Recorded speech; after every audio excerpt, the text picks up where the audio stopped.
गाँ शेष मुंडे तू बसी अछु ना तोर ग्राम देवती विपदे आपदे घंट घोड़ाई रखु सदा सुखे रही थांती तते आश्रा करी तो ग्रामवासी।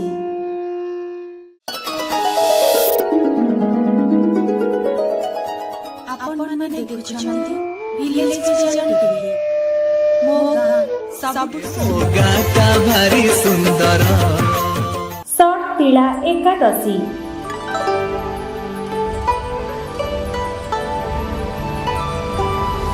भगवान विष्णु एकादशी तिथिर पूजनीय देवता।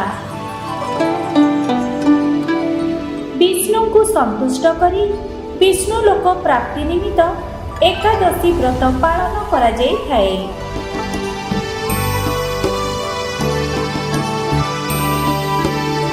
प्रत्येक एकादशीर एक स्वतंत्र नाम रही सेही अनुसारे सेमानंकर महत्व प्रतिपादित। माघ कृष्ण एकादशीर नाम षट्तिला एकादशी।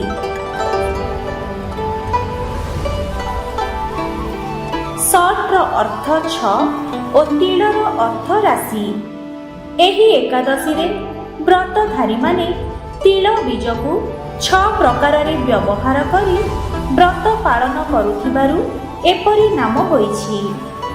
सेही 6 प्रकार व्यवहार हेउछि तिल जल रे स्नान, तिल रे लेप तैयारी करी शरीर रे लेपन, तिलांजलि देई होम संपादन, तिल मिश्रित जलपान, तिल दान एवं तिल रे प्रस्तुत मिष्टान्न देवतांको अर्पण। एणु ए एकादशी षट्तिला। तिल एक पवित्र बीज। पुराणर वर्णना अनुसारे एहा ऋषि कश्यपଙ୍କ अंगरु जात होइथिला। तृप अर्थ तृप्ति। एथिरु निष्पन्न शब्द तर्पण।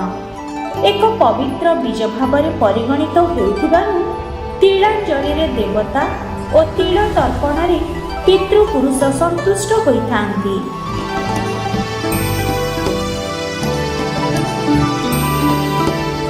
प्राय 5500 वर्ष पूर्वरु भारत रे तिल चाष करा जाउथिबा जणा जाए। तेणु एहाकू प्राचीनतम तैलबीज भावरे ग्रहण करा जाइछि। एहार विशेषत्व हेउछि अनावृष्टि देखादेले मध्य एही उद्भिद बढ़िथाए। बोध हुए एथिपाई प्राचीन कालर मुनि ऋषि माने एही बीज को एते महत्व देइछंती।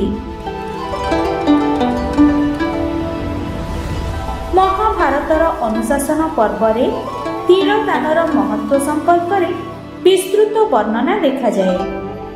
पद्म पुराणर निर्देश अनुसारे माघ कृष्ण एकादशी तिथि रे शक्ति अनुरूपे गोदान एवं तिलपूर्ण पात्र कौनसी देवज्ञ ब्राह्मण को दान कले 10 यज्ञर फल मिली थाए। एहा मध्य कुहा जाइछि जे सेही पात्र रे थिबा तिल को बुणी देले सेथिरु जेते शाखायुक्त तिल गछ उत्पन्न हेबो सेतिकी हजार वर्ष मनीष स्वर्गलोक रे वास करिवो।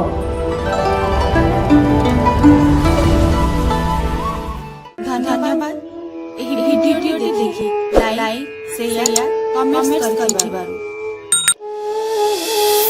आपण माने देखु विलेज विजन टीवी मो गाँ सब सुंदर। गाँ का भारी सुंदर।